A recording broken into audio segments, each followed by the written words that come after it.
This is the Awful Announcing Podcast. Here's your host, Brandon Contes.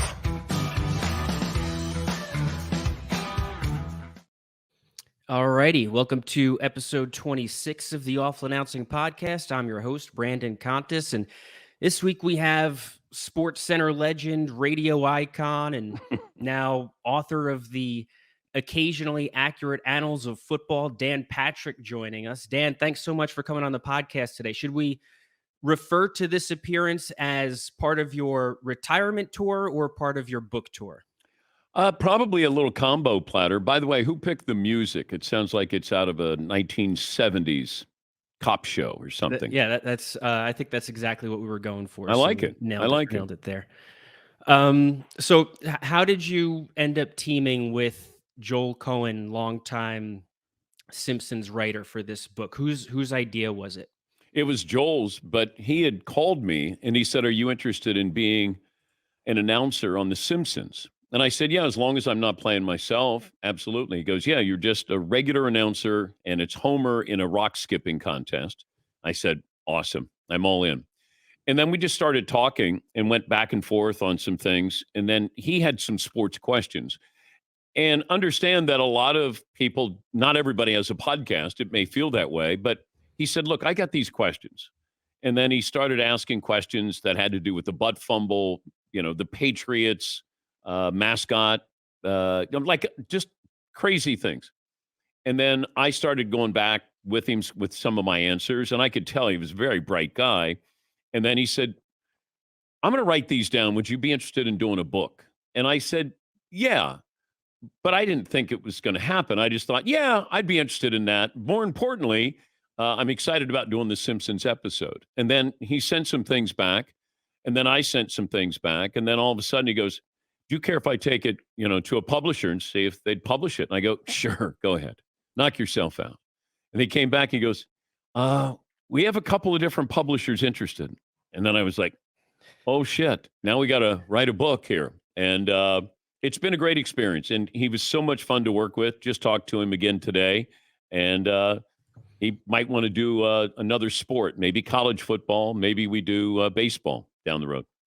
Yeah, I'm not going to lie. I love the occasional book with some big font. Like I see big font and I automatically feel like this is going to be a fun read. Yeah.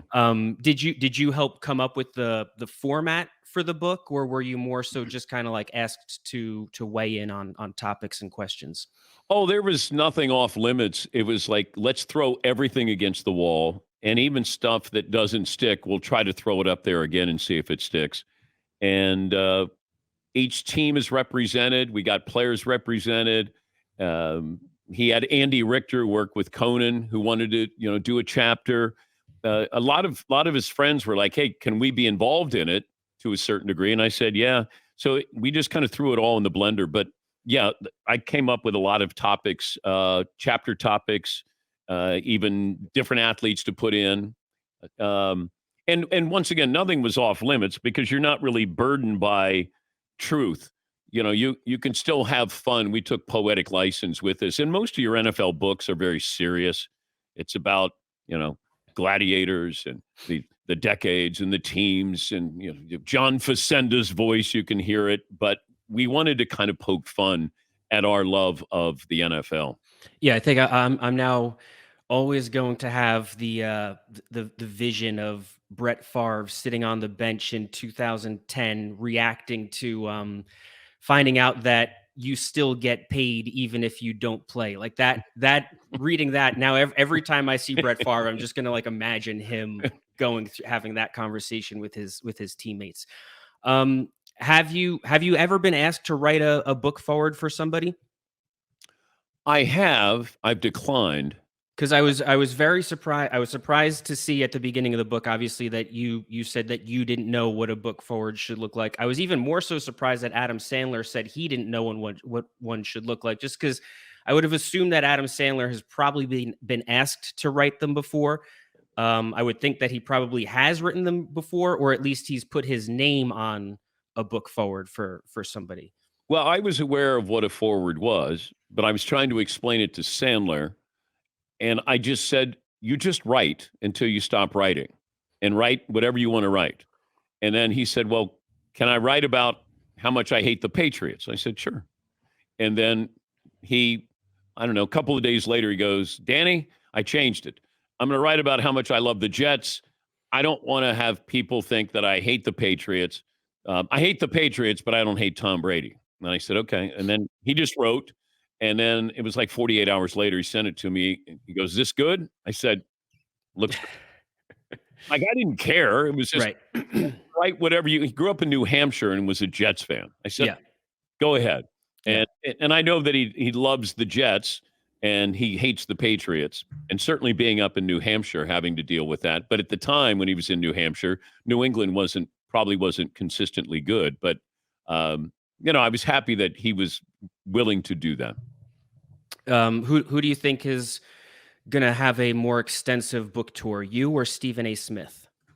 Oh, I think Stephen A. I think he's been on his book tour for, I don't know, I think 6 well months, over, a year. I think it's been over a year now. Yeah. I mean, at some point, if you buy the book, great. If you don't buy the book, that's okay. We've had some interest from people who may want to make it into a TV show.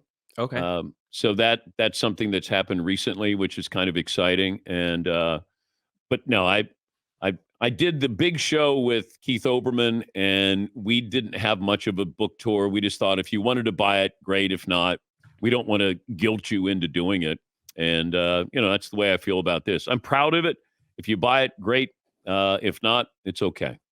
Yeah, I did, and I enjoyed it. I thought it was a very entertaining, easy, fun read, and like you said, it's definitely different from the more serious NFL books that are out there. But it's a good thing. Were you surprised the way the retirement stuff took off over the summer when you announced your plans to retire in 4 years, or more so that you tried to announce that you signed a 4-year contract extension? Yeah. When I'm on the show, I'm just talking to the Danettes. And then you don't realize there are people listening and maybe writing this down and or reporting on it. And then when the show was over, I immediately went, oh my God, I just did a disservice I'm signing a contract 4 more years. And then after that, that's going to be my last contract. Now, if I say it that way, it doesn't have anywhere near the magnitude of I'm retiring. And even my wife said, she texted me and she goes, are you retiring and not telling me? I go, in 4.5 years, hon. And she goes, oh, okay. Because people don't read everything. We assume that they go, well, of course they're going to read through this. It's like Dan Patrick announces his retirement. They didn't follow, get the following line of in 4.5 years. But that's on me that I should have put that out front, that I have a new contract and then I'm retiring in 4.5 years. Does it almost feel good that the retirement stuff took off? Like if it just went ignored, then it kind of means that people don't care. But like you sort of announced your retirement in 4 years, and people still freaked out about it. Yeah, look, how people react is how they react. I can't control that. We have a show that has a huge following. Those are the people I'm talking to. I'm not talking to people outside of that. And if somebody covers it, great. If they don't, it's okay. I don't take it personally. If I was in mainstream when I did SportsCenter, and I was doing the 11 o'clock SportsCenter. Anything you did or said or were involved in made news. It was a big deal because you were on SportsCenter. Now I'm not on SportsCenter. I'm on a streaming service with Peacock. We're on nearly 400 radio stations and a huge podcast following.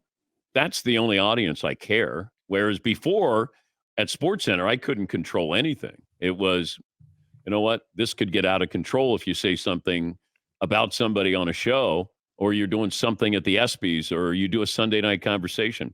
Now it's just my audience. That's all I care about. Is there a concern as you get older that you will almost become somebody on someone that social media is almost like looking to find mistakes that they can point out and make fun of? Because it feels like Twitter sometimes declares that somebody has expired before they actually expire. And I think I would mention Al Michaels and Bob Costas as examples of that. Well, to be grouped in with them, I'm fine with that. And those are two of the greatest broadcasters in history. And if you're waiting around for mistakes, you got a sad life. Um, I won 3 consecutive Marconi Awards as the best national radio host in America. So I'd like to think I'm still at the top of my game, but I'm also realistic about it. I don't want to be laughed at. I want to be laughed with. I want to make sure that I'm doing my job, being relevant, doing interviews, bringing up topics. I want to make sure that I go out that way, and that was part of the reason. I don't want to hang on to hang on. Um, I still have a broadcasting school. Sandler puts me in his movies. I have a lot of other interests there. So if 4 years, it'll come quickly, and hopefully I'm able to go in the way I came out. I kind of, when it was announced that Andrew Perloff was going to be leaving your show for CBS Sports Radio in 2021, I had in the back of my mind that I thought that might signal that meant that you were going to retire soon. So I wasn't necessarily stunned about the retirement announcement. I was pleasantly surprised by the 4 years. I just don't know how you already know that 4 more years is going to be enough. It feels like it. Yeah. I have 4 kids. I have 1 grandchild. I just feel like I want to be able to do things in 4 years. I don't want to retire and then have time and not be able to do it physically. But this is every day. I love the grind every day. A lot of people go to a golf course and want to play golf. I want to go to the range and hit golf balls. I love every single day coming in here. And even when it's Saturday and Sunday, I still come in here. This is home. This is something that we built, and I'm very proud to have this show. And it felt like, and I thought about this at the end of my SportsCenter tenure. I wasn't enjoying it, and I will not go through the motions. I will not. Somebody else should be doing it. And I truly thought that when I did the 6 o'clock SportsCenter, I wasn't enjoying it. I had better hours to be able to be with my family, but there was no juice there anymore. And I put that on me as well. But that's when I first realized, it hit me during a 6 o'clock SportsCenter, that it was time to go. I didn't know where I was going. I knew that I would have a lot of offers, but I still wanted to go to some place doing something that really challenged me. SportsCenter challenged me when I did the 11 o'clock. And then I looked around and I go, Keith's gone, Berman's gone, Bob Lee's not doing it. Run down the list of everybody. Kilborn's gone. Stuart Scott was still there. Rich was gone. Kenny Mayne. I looked around and I go, I'm the old man in the building. And I decided then that I was going to leave. Why do you think that wasn't? Because I feel like being the sort of old man in the building and the last person of that group to still be there could almost make it feel more challenging to have a long lasting relationship with SportsCenter and ESPN. But it wasn't difficult, and you get complacent. It became formulaic, and I just thought, nope, I'm not going to do this. Doing the 11 o'clock where it's live and you're doing these highlights live, a lot of the highlights, 60% of the highlights, we didn't even get to see before we did them. You probably had 70% of the show that was ad lib, and there was a high every single time you did that. The 6 o'clock, everything's done from the day before, or you're previewing, that'll happen that night, and there wasn't that feeling that you want. It's like when you play a sporting event and you get ready to go out, there's that nervous energy, and I had that when I did the 11 o'clock, and the 6 o'clock I just didn't. And, I said to one of my bosses, somebody younger should be sitting in this chair, plain and simple. And then, they laughed it off. And I go, no, I'm being serious. I'm not challenged, and I shouldn't be sitting in a chair where somebody else can get an opportunity. Is radio your favorite outlet? Oh, yeah. Yeah. Because it's the last real true form of communicating with an audience. Because, first of all, if I say something, you have to do the visualization. So there's a reciprocation. If I say something about Tiger Woods, you immediately have Tiger Woods in your head. You can text the show, you can email the show, you can call the show in real time. And I like that. There's a relationship that's one-on-one, even though it's really one and a couple of million each day. So it's different, but there's an intimacy to that. And you allow me into your car or your office or your home, just like SportsCenter. I mean, when you think about it, the 11 o'clock SportsCenter, we're in your home. We could be in your bedroom. We could be in your living room, your den, man cave, but we're there. And I just remember how I met a woman one time and she said, keep talking. She was listening to me. She said, keep talking. And I go, about what? She goes, no, you're in my bedroom. And I go, what?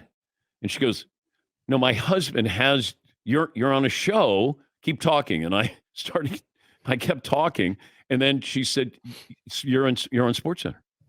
So your voice is what I'm allowed in your head. I'm allowed in your home. And I always appreciate that. I never take it for granted that somebody takes the time out during their day to allow you into their day. And it's never lost on me. It's a great compliment. Did you make a conscious decision at some point to make your producers part of the radio show? Like did you always want that cast of contributors, or did it happen organically? No, I knew what I wanted. The second time around when I did radio at ESPN, I was doing ESPN radio, and I thought that I was really just kind of voicing things for ESPN games coming up, ESPN analysts coming on, and it wasn't reflective of what I wanted to do. And I thought if I ever did it again, that I wanted to have a studio audience, but the studio audience, they're employees, and they can respond to me. And I didn't want them to be professional. I wanted them to be just regular people. And I've known Paulie and Seton and Fritzy for over 20 years. And then Marvin took McLovin's place. But this really started listening to the Howard Stern show. That Howard, I thought the best thing that he does is he makes you interested in people that you never thought you'd be interested in. And that's the people that work for him. And all of a sudden I'm caring about Sal and Richard or Ronnie. And I just thought Fritzy is the most unique person in sports radio. Paulie is there's no better producer, and Seton's business acumen. Then I bring in Marvin, who's a younger voice. He's funny. He's very sharp. And so you're giving people four different personalities, and it's up to me to bring out that personality, but they bring out my personality as well. So that's where the game plan started. It was Howard with what he does with, some of his employees. Do you still listen to Howard? I do. Yeah. Do you miss what Stern was in the 90s, the early 2000s, even 10 years ago, or do you more so respect his ability to evolve? Well, I love when you leave it to the imagination, because that can be really powerful. And I thought Howard, when he towed the line, occasionally went over the line, but when he towed the line, it was up to me to interpret it, what he was saying, or what it looked like, what it felt like. And to me, that was really, really strong and powerful. Now, there's no censor. You can do whatever you want. And sometimes you lose a little bit of that mystery there. But, Howard has evolved. His interests have evolved. His show has evolved. His interviewing has evolved. And so it's a different show than what it once was. You're the radio host of choice for a lot of entertainers and comedians. Is there an added pressure to kind of live up to the fact that people like Adam Sandler and Will Ferrell think that you're funny and entertaining? No, because I don't change when they're on. I will say that those are two of the more selfless, big-time celebrities I've ever met, that they will listen to what you have to say. They don't have to be the funniest guy.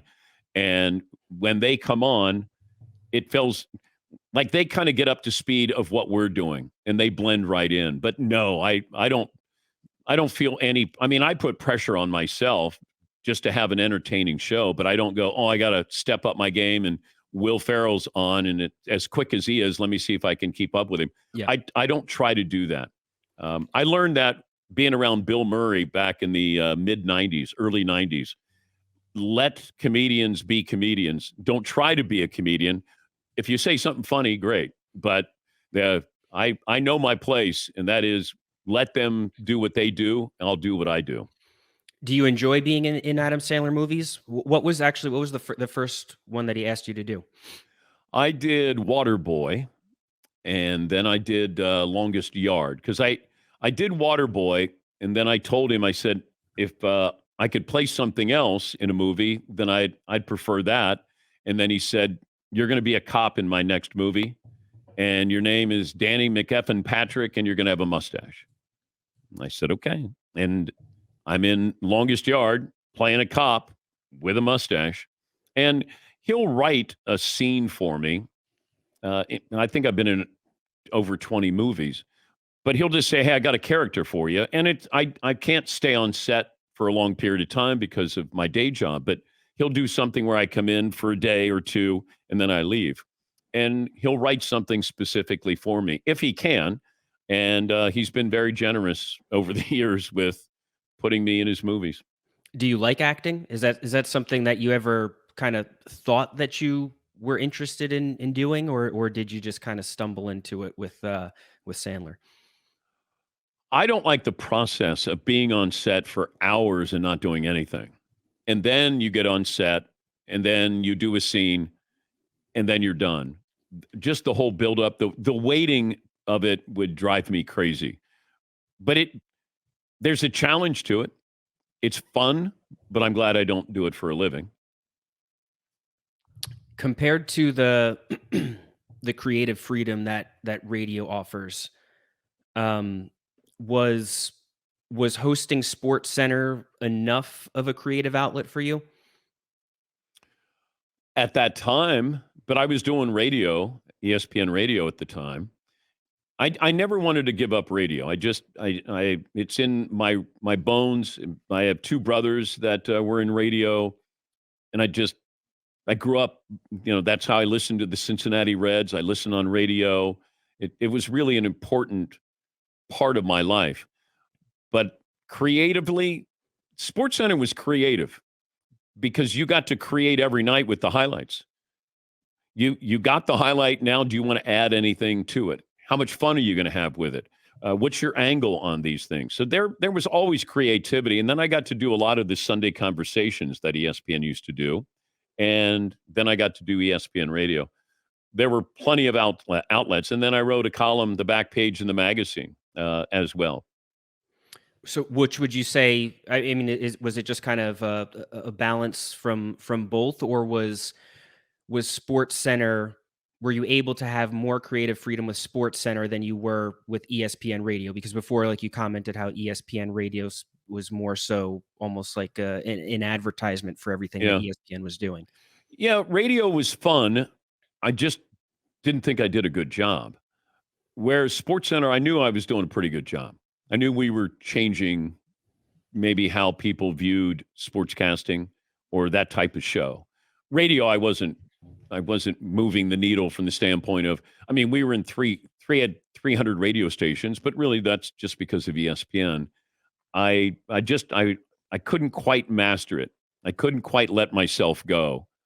And then when I started to do this 17 years ago on my own, it's like, this is going to be me, good and bad, warts and all, but it was going to be me. And I never look back. I think once you sort of say, here it goes, that you have to be prepared for how people are going to react. And I just honest, that's all. It's, if something, we make a mistake, you make a mistake. If something makes you cry, it makes you cry. Something is serious, something's fun. The interviews that we have, guests we have on, the approach that we have to the show, it's hard to have a bad day. You're walking into a man cave with a basketball court, football field.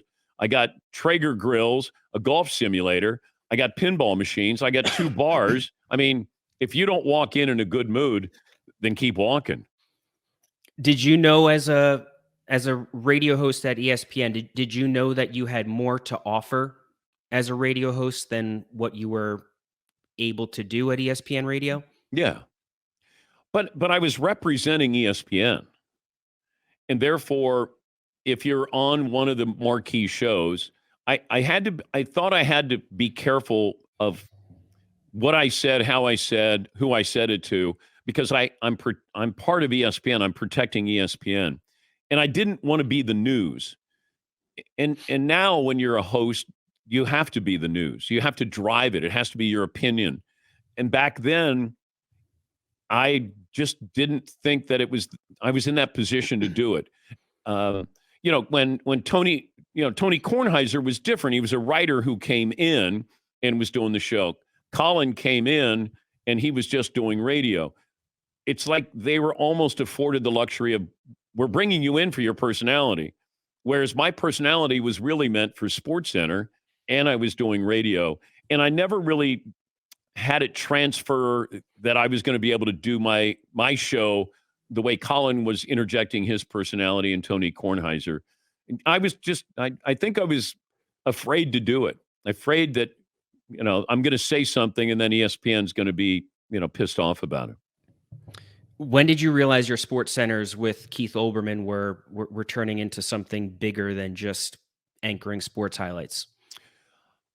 I think when we met people outside of Connecticut, when we would be at the ESPYs, or we'd be in New York, or we'd be in Los Angeles, and you were meeting people who were reciting things that you said, or they recognized you. I remember TV Guide, when TV Guide was still around, and this was probably mid-90s, and they said the 10 new shows to watch, and Keith and I were one of the 10. And things changed that day because it was like there are people out there who are watching, enjoying, following athletes. When I'd be on the road, if I was covering the NBA Finals or World Series, athletes knew who you were, would come up to you. So we learned, but we didn't set out for that. We never, ever discussed strategy. We never once said, hey, if we do this, this will happen. Or why don't we do more of this? Never once did it, because every time we came in, we caught up with each other. And then when we did the show, we didn't know what the other person wrote. We wanted to entertain each other because you're in a sterile environment. You're in Bristol, Connecticut, in a studio with a floor director and a couple of camera people. We were trying to entertain them. That was it. I was not aware of ratings. We just did it. And in thinking back on it, ESPN didn't want us to succeed the way we did, which is going to sound strange because nowadays they would kill for that because they're all about entertainment. Back then, they wanted us to sort of all fall in line, and SportsCenter was going to be the most important part. You're there to do SportsCenter. It's not, SportsCenter's lucky to have you two doing SportsCenter. And management fought us on that so we did a lot of things surreptitiously, very clandestine, things that we said or how we said it. It was late at night. We didn't know if our bosses were watching, but that was the fun. There was some danger to it. And then one time we got called in on the carpet and we got read the riot act, but it didn't stop us. It just, I think, made us even smarter of trying to get away with things. Today, they would encourage all of that. And it might go back to the Howard Stern analogy. When you get to do everything, it takes away from a little bit of the mystery, whereas we had to be sneaky in doing it. And I thought that had that danger element, and it was smart humor. We never wanted to be obvious. We wanted to be snarky, but we also wanted to tap you on the shoulder and say, if you got it, great. If not, it's okay. We'll move on to the next highlight. So if with ESPN Radio, they kind of similarly didn't want you to necessarily succeed the way you have succeeded now, by having more of a personality and freedom with the show. What, when you were at ESPN, gave you the confidence, or who gave you the confidence to be able to push limits and go outside the box with SportsCenter? Probably Keith Olbermann did, because I think I was so worried about making mistakes. and I would watch a re-air of SportsCenter every night. We'd get done. I'd immediately go in and get the tape, and I'd go upstairs and I'd watch to see what I did wrong. And I remember Keith walked by and he said, "What are you doing? You got the bleeping job." And he was right. I was searching for perfection, and I should have been searching for what I was doing right instead of what I was doing wrong. Like, are we having fun? Are we doing it in the way that we want to do this? How's the writing? Because we had to write, our entire show together. But I think then I sort of exhaled a little bit and went, all right. Because Keith would go, "Why aren't you the same person on the air that you are off the air?" And he was right. But I came from CNN, where when I was at CNN, it was the world's most important network. That was their motto. Well, who am I to show my personality on the world's most important network? I'm supposed to be beholden to the world's most important network. And as a result, I think I was always pushing the network first, and it wasn't about my personality. But when you're doing highlights and it's late at night, you want to keep people up, you want them to have fun, you want to entertain them, then it has to come from your personality. And that really changed my direction of who I was at ESPN. And my first show I ever did was with Chris Berman, and you can't be around Chris and sort of not try to have some fun. You're not going to rival him, but you also have to compliment him and sort of be in the same space. And you can't help but have fun, or you should always have fun. What was it that happened on SportsCenter that prompted management to call you guys in and read you the riot act? I think they thought we were getting full of ourselves, that we were getting ahead of those four letters. And they were probably right. But I think you kind of have to push the boundary to know where the boundary is. And that's what we were trying to find out. What is the boundary? And okay, that's it. Now we can work our way back a little bit. But, I'm glad we did it. But I'm glad management said something to us, because I didn't want it to be where we were overt in what we were trying to do. I just loved where it was a little bit of a surprise, a little bit of a mystery, sneaky, subtle. That was always my approach.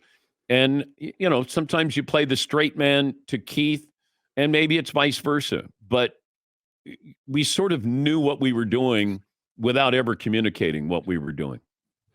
What do you think the future of SportsCenter is? Because obviously younger audiences are getting their sports news and highlights in different ways.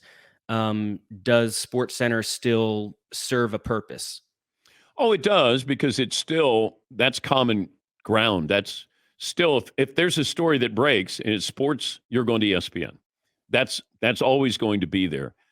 As long as you're breaking news, you're covering the news, then I think it'll still be a destination. But it's different. When I was there in the mid-90s, when we were really at our peak, there was no social media.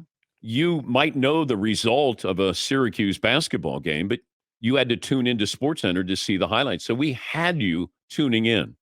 And then it was our job to keep you as long as we could. Now you know what the end result is. You've seen the highlights. Now the challenge at SportsCenter is, what are you going to give me? What is different now? And that's why I think they're trying to be more about entertainment with Stephen A., with Pat McAfee. That's what they're hoping for. But they've had this in the building before. They just didn't want to embrace it. Embrace debate. Now it's embrace entertainment, as Andrew Marchand of the New York Post pointed out. That's what it is. They're trying to get entertainment with the other shows. Van Pelt is very entertaining with his show late at night, but you got revolving anchors, it feels like, in the morning and then in the afternoon and then at 6:00. Scott seems to be that standalone SportsCenter anchor, or they've allowed him to stand alone and become a personality. But as far as handicapping, I have no idea. They haven't asked, let's put it that way. What do you think about the embrace debate era and like the impact that debate shows have had on ESPN? And and TV in general, because I think First Take and PTI have similarly influenced cable news. It's not just sports shows. Oh, pardon the interruption changed everything. Before First Take and Around the Horn, no. Tony and Mike changed TV. That's where news decided to embrace debate because of those two guys. And they still do it. They still do it in a smart way. They don't yell at each other. Mike occasionally raises his voice, but I mean, those guys, standard bearers for embrace debate. Now, they can take credit and they probably take blame for that as well, because not everybody is as sharp as those guys are. But, with First Take, those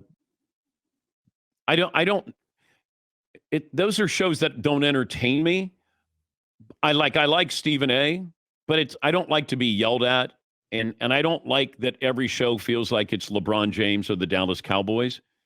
I like to have some variety there. I like shows to cover sports, but it's like a radio station that plays the hits. That's what they do. They play the hits. These are the topics that we're going to have. Thankfully, I don't have to do that. But do I think it's there for the long haul? I guess. But once again, that's not what I tune in for. I'm not entertained that way, but younger audiences probably are. Stephen A. and what Skip does, they did it at a high level. And whether you believe that they believed in what they were really saying, that's open to interpretation. But still, they're extremely popular. McAfee, with his approach, with his show, extremely popular and big following. But that's a younger audience that's going to tune into that. They're not playing to me as part of their demo. Do you think that those shows have too much of a reliance on topics like the Cowboys and LeBron? Like, would they, if they did have more of a variety of topics that they were discussing and debating, and I mean, granted, they do touch on other things, but you're almost guaranteed every single day there's going to be a segment on the Cowboys and a segment on LeBron. Like, would there actually be a ratings drop off if they cut back on those topics? I don't know, because you're tuning in to hear those people talk about these topics. Or are you tuning in to have those people talk about the topics that you want to hear? I don't know. Sometimes you'll tune in and they'll actually have a genuine conversation. You feel like that it is a genuine conversation or disagreement. But look, I've been behind the curtain there, and I know how it works. You take that side, I'll take that side. Or, hey, we both agree on this, let's throw that out. I know how this works. So I can watch it differently than people who haven't been behind the curtain at ESPN. When you left ESPN, you left with your own brand, and you've only expanded that. Like, the people that listen to Brady Quinn on the radio, most of them are Fox Sports radio listeners. The people that listen to Dan Patrick on the radio are Dan Patrick listeners. Have you looked at the money that podcasters are getting and ever thought that, considering you have your own brand, that might be a better route for you? Oh, I don't care. Really? No. This is Monday through Friday. I'm coming out of your radio. I still do a podcast, but this is what I love to do. I'll go out this way.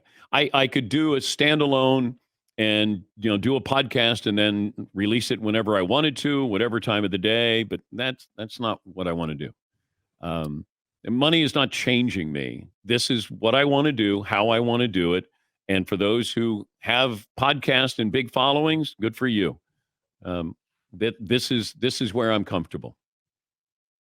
So what about it in 4 years when you decide to leave radio? Could you see yourself doing a podcast at that point, a regular podcast? I'd like to know, let me see where podcasting is in 4 years. Because podcasting has diminished greatly here recently. You have some that are succeeding at a very high level, but I'm finding that there are a lot of podcasts that are looking for homes.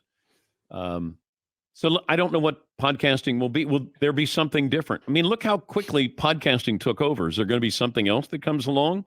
I wouldn't want to kind of put myself in a corner saying, yeah, maybe I'll do a podcast.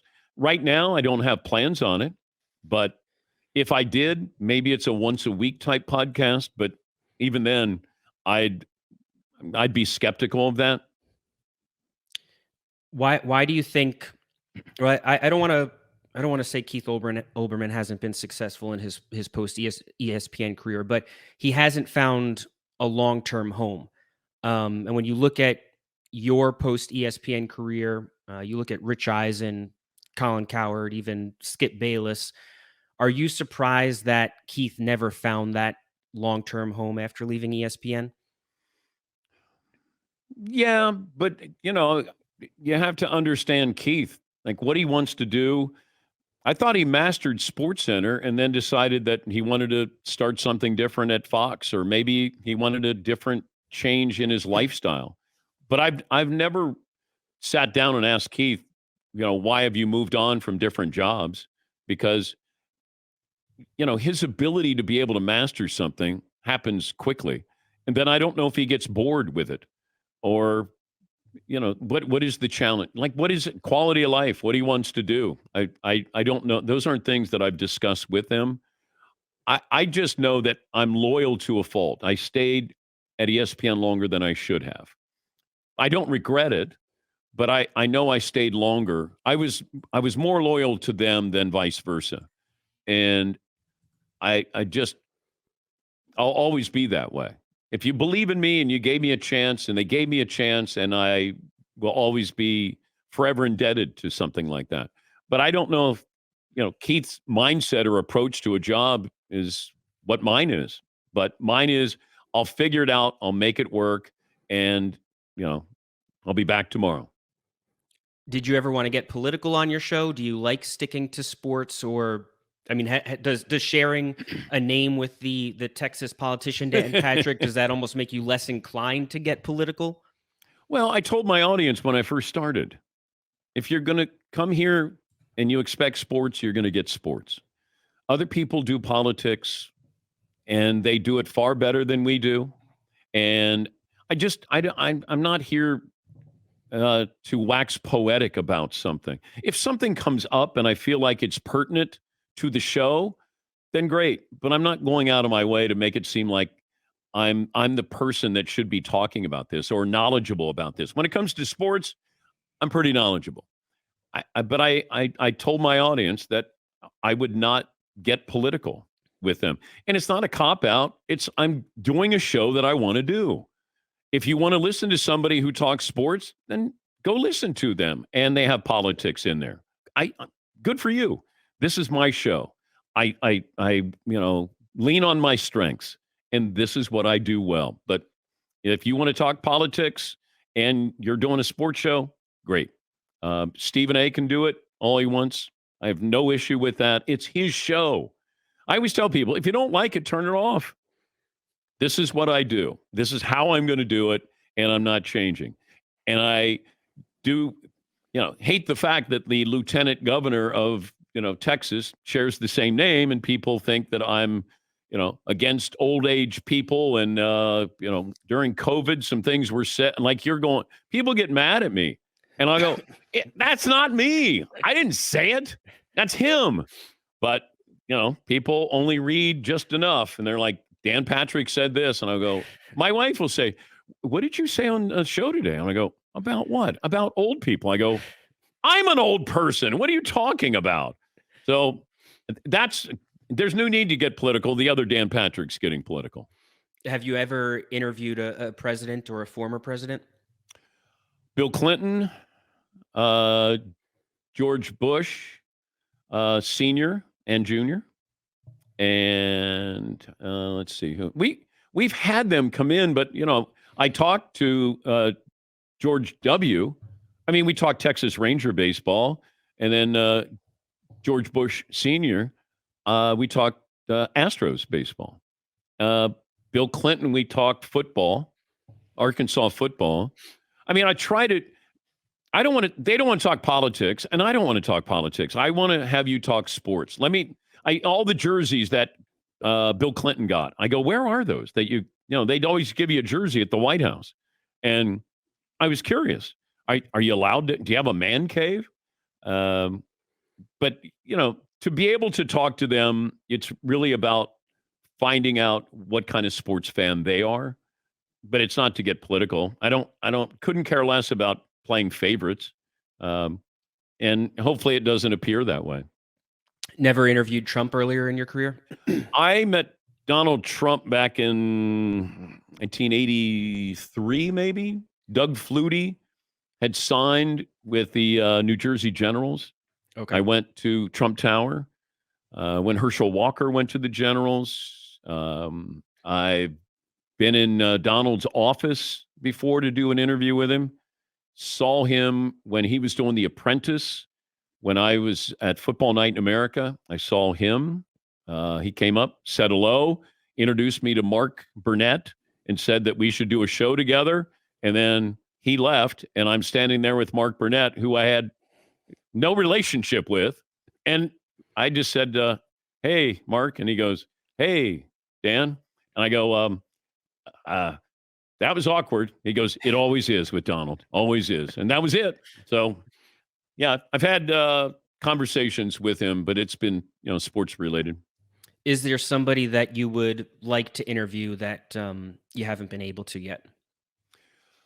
Well, I've pretty much interviewed everybody I wanted to. I'd like to have another shot at Jordan, but, I got to interview him when he was winning those championships at SportsCenter. And that was one of the highlights of my career, to be able to be there and witness history. That's why I got into the business. I loved, the thought of covering all of these events. And whether it's the Olympics, Super Bowl, World Series, NBA Finals, all of these events that I've covered for over 40 years, and to be able to be there and talk to Jordan, but to be able to sit down and talk to Jordan and kind of figure out really who that person is behind that person or that brand. That's what would be, the great goal, because it's there. I know that. Tiger, I'm fascinated with, but I don't know if Tiger cares about revealing anything. I think Jordan I could challenge a little bit, and maybe, and I found that with a lot of athletes, when you interview them, they're competitive. They have to be.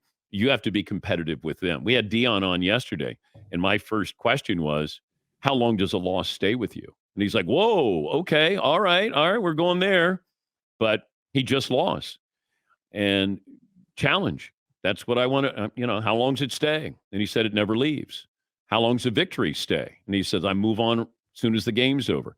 You're trying to get into that person's airspace. And Mike would be fun. Even the business acumen of that, of being, a successful businessman. When you go to sleep, you're making money. That's when you're a great businessman. And I'd be curious about that as well. But I don't think I had anybody on my wish list where I go, you know what, got to get him before I'm done. Do you think you'd be able to get Jordan to open up a little bit? Because it seems like he's a tough person to crack, especially if the person interviewing him is not someone that is in his inner circle. Oh, I don't think it'll happen. But you asked me if there's somebody I wanted. I'm curious. So if you did get him, if you think then you think it would be a good interview, like, do you think he would be receptive? I don't think he would do it unless he thought he was going to be good, because there's no reason to do it. If I said, hey, we're going to sit down for an hour, and my goal is we sit down for 2 hours, but if we sit down for an hour, let's talk. And Mike doesn't do anything unless he wants to be great at it. And I don't think that he would sit down and do an interview and not be good. I think every sports fan and radio host even would agree that you're a very good interviewer. But two of your most famous interviews are Matt Harvey and Kyler Murray. Did you walk away from those interviews just thinking that it was like young athletes getting bad advice, or like do you walk away from those interviews almost feeling a little bit disrespected that they use your platform and kind of waste your time? No. Kyler Murray's a kid. I don't think he understood the quid pro quo that goes on in the Super Bowl. You have a product. You get to talk about the product. I get the opportunity to ask you questions.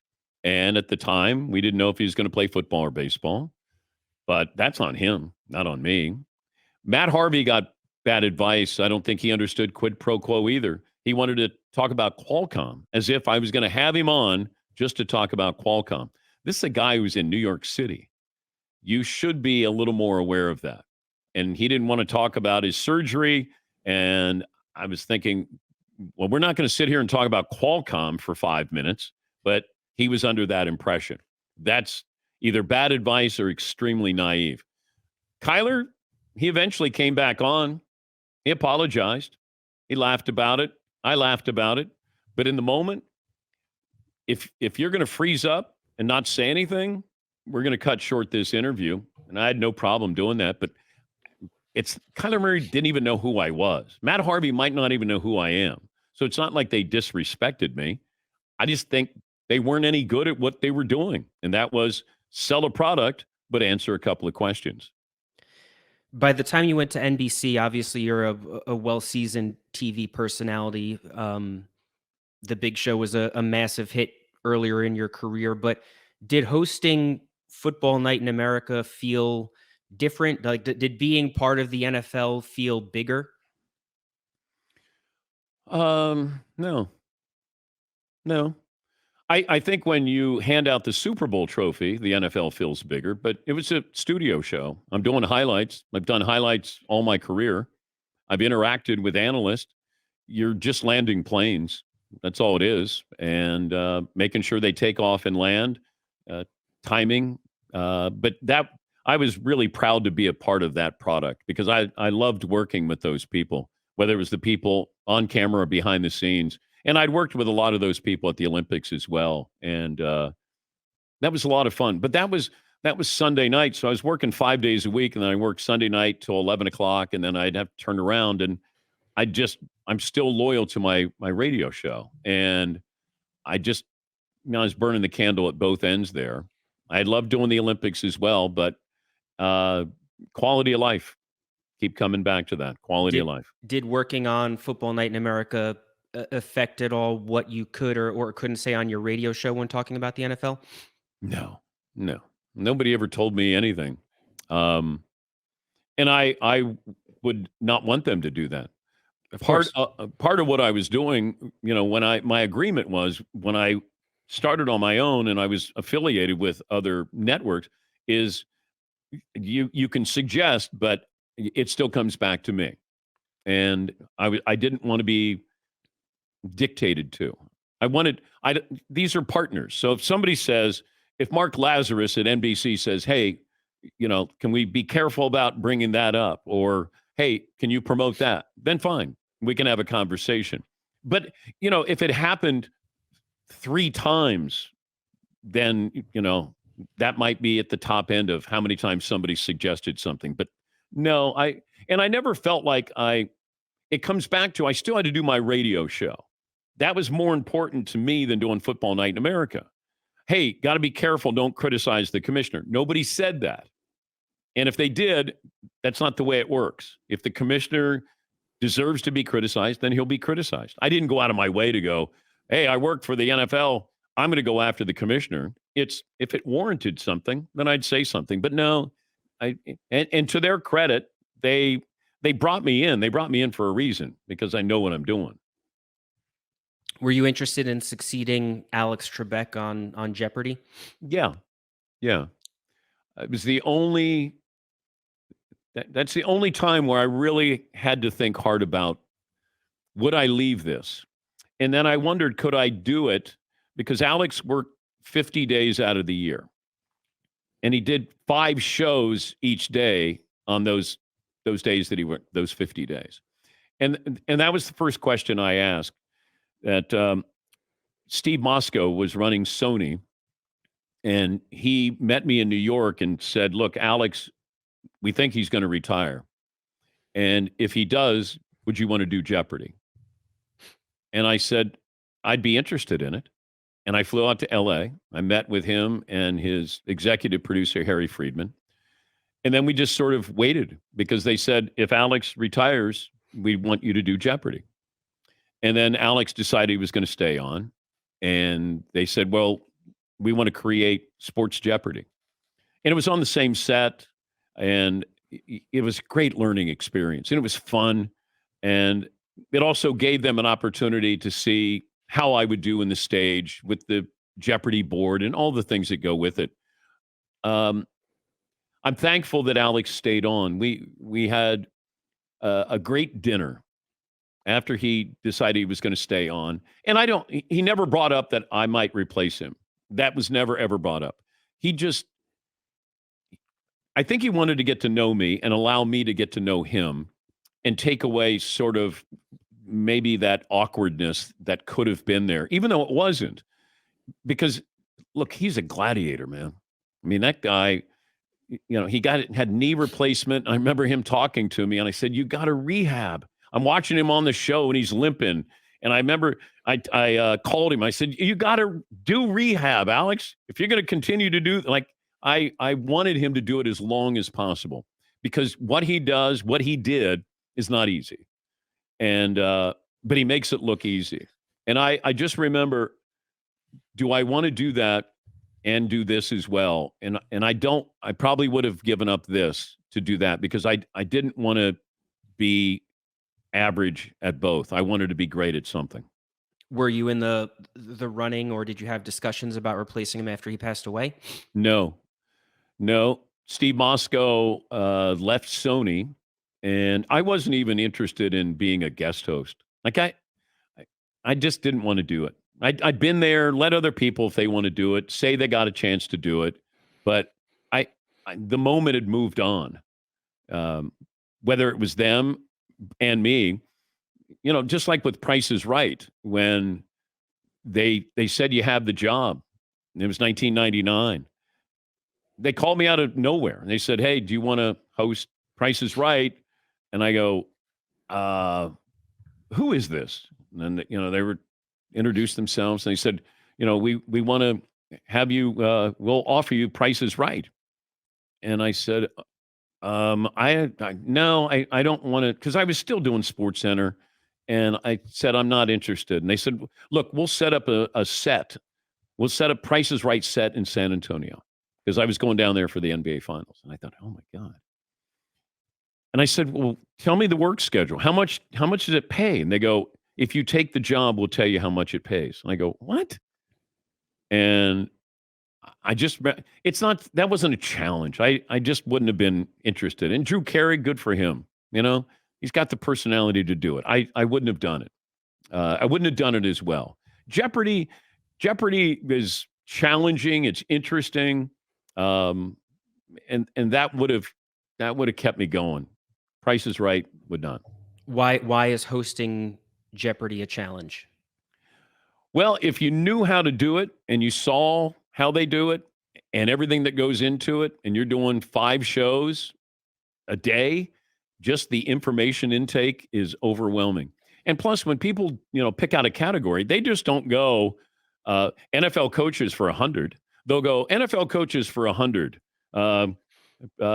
Basketball forwards for 800. Like, you're bouncing all around. Well, you got to then find the category on your big sheet that you have with the clue. Make sure you read it correctly. Then you have to listen to what they say. Did they get the clue right? And then, it happens so quickly. But there is a syncopation that goes along with it that you get into the rhythm there. But it was really, really challenging. And that was sports. I knew probably 70% of the answers, the clues. I can't imagine if I'm talking about Mesopotamia and, great leaders of Mesopotamia. Did you watch Aaron Rodgers do it at all? Do you think Aaron would have been a good host of Jeopardy? Sure. If he wants to do something, he'll do it well. Yeah. And I knew that he liked it. And he even told me that he loves Sports Jeopardy as well.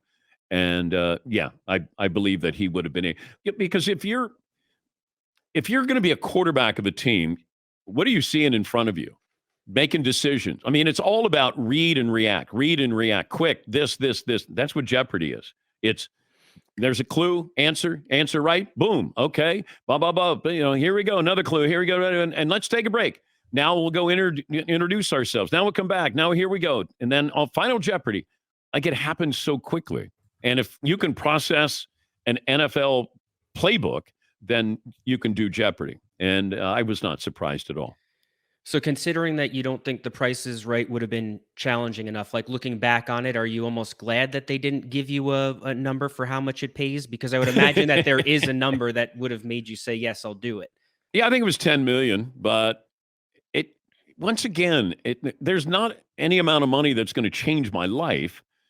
And so if you took the job for the money, then you're taking it for the wrong reason. Jeopardy, I didn't know what they were going to offer. I didn't care. I never asked. When Steve Moscow said, hey, if Alex retires, we want to offer you Jeopardy. I never said, what's it pay? I said, what's the schedule? Because I wanted to know if I could still do this. I'm sure paid $10 million or more, but that wasn't important because that was a show that I would have done. And Price is Right. If I'm taking it just because the price is right, then it's wrong. Dan, you were awesome, and we are really glad that we still have 4 more years of the Dan Patrick Show. Thank you so much for joining the podcast. I really appreciate it. You're welcome. That is Dan Patrick. I'm Brandon Contes. This is the Awful Announcing Podcast. Please rate and subscribe to this podcast. Please also subscribe to Awful Announcing's YouTube page. But regardless of how you consume Awful Announcing and the Awful Announcing Podcast, thanks for listening and be good. Thanks for listening to the Awful Announcing Podcast. For the latest news spanning the sports media landscape and more, check out awfulannouncing.com and follow us at Awful Announcing.